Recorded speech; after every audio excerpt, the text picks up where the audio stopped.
L'innocence d'exister, philosophique ou fait. Dit par Émile Berlerme, en mai 2024. La vérité est un bien public, donc un service public. Innocence d'exister, philosophie ou fait.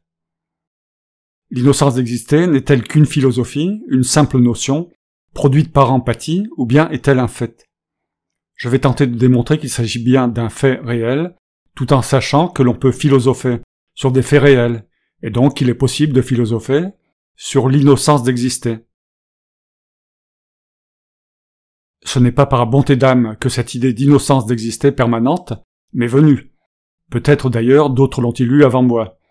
Elle m'est venue parce que j'ai d'abord compris que le libre arbitre ne pouvait pas exister, qu'il était une invention des gouvernants pour se faciliter la gestion de leurs sujets, et pas seulement, car cette notion inventée de toutes pièces leur permet surtout de mériter leurs conditions, donc leurs revenus exorbitants extorqués à leurs sujets, aujourd'hui à leurs concitoyens ou à leurs employés.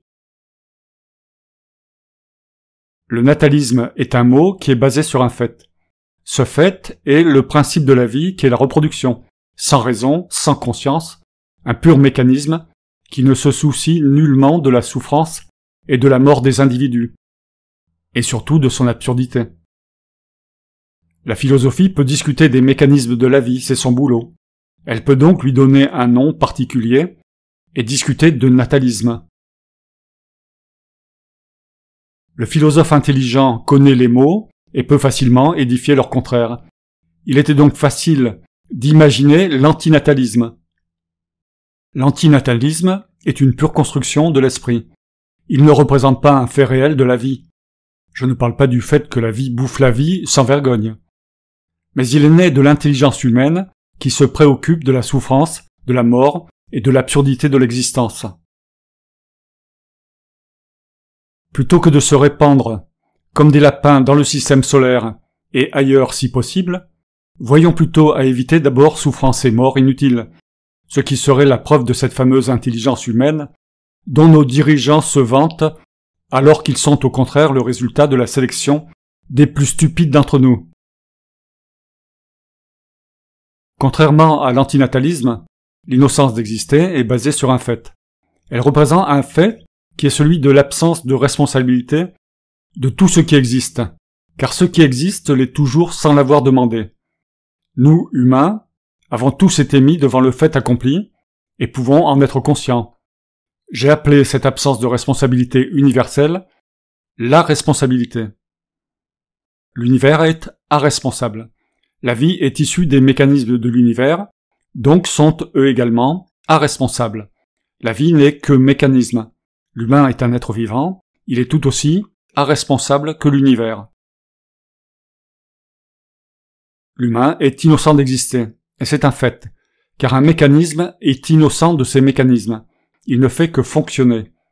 Nous, humains, sommes, comme tout système matériel et toute vie, des mécanismes en fonctionnement, sans responsabilité de leur fonctionnement. Le ressort qui fait tourner l'horloge, que nous sommes, n'est pas plus lui-même responsable d'être un ressort et de fonctionner. Nous sommes le résultat de ce fonctionnement. Rien n'empêche de philosopher sur un fait. Rien n'empêche de philosopher sur le diable, la licorne, le cheval, le natalisme, l'antinatalisme, ainsi que sur l'innocence d'exister ou sur le temps. Parmi ces termes, il y en a qui sont des étiquettes pour des faits réels et d'autres pour de pures inventions humaines, sans fondement, autres que des hypothèses malvenues. L'humain est un grand romancier. Le temps est également une invention puisqu'il n'existe que le présent. Mais qui n'a pas philosophé sur le temps et sur le diable? Nous sommes tous innocents d'exister, c'est un fait purement mécanique. Une horloge peut donner la mauvaise heure, et elle n'en est pas responsable. Les humains peuvent déconner, ils n'en sont pas plus responsables qu'une horloge ou un ordinateur précurseur de l'intelligence artificielle. Ils ont été mal fabriqués, mal éduqués, et installés dans une société merdique. Changez tout cela. L'innocence d'exister est un fait. Il ne reste plus qu'à remettre les choses à plat, messieurs les législateurs, qui sont payés peut-être un peu trop, pour qu'ils facilitent cette remise en ordre du système. Il faudra donc leur forcer la main. En douceur, car ils sont innocents d'exister eux également. Suis-je suffisamment clair pour faire comprendre facilement que cette notion d'innocence d'exister permanente des êtres pensants et autres est un fait, et non une notion aimable, empathique, sympathique, bienveillante d'un bisounours? Je ne sais pas.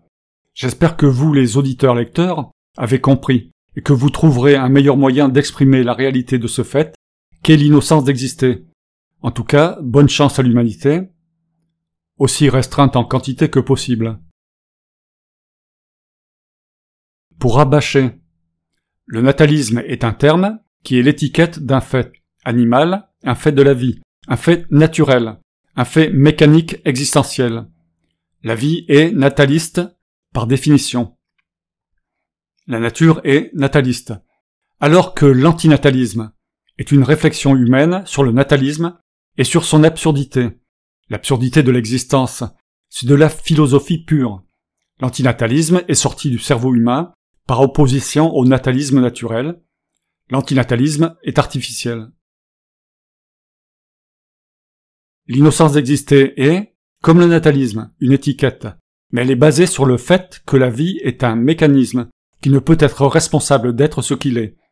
L'innocence d'exister est aussi réelle que le natalisme. Elle est aussi naturelle que le natalisme. La vie est innocente d'exister également par définition.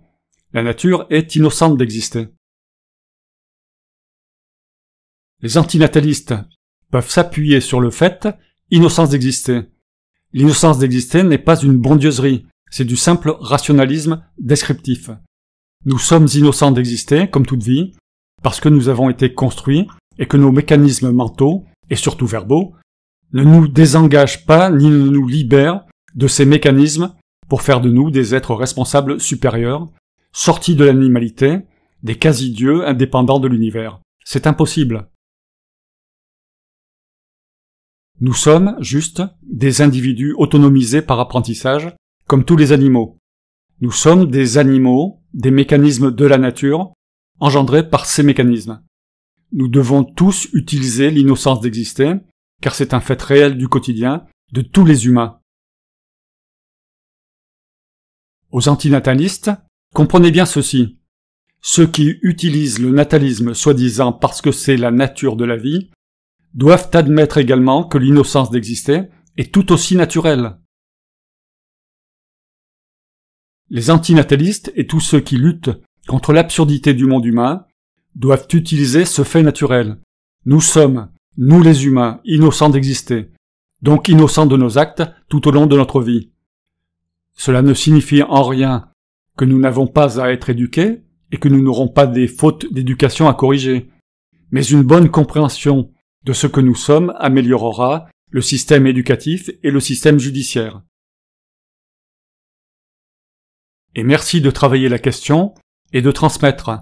Les juges devraient apprécier. Il paraît qu'il manque de place en prison. Inutile d'y stocker des innocents encombrants. Fin, Émile Berlerme. L'homme est un loup pour l'homme. Il ose l'avouer. Mais toujours rien ne change, sauf en pire.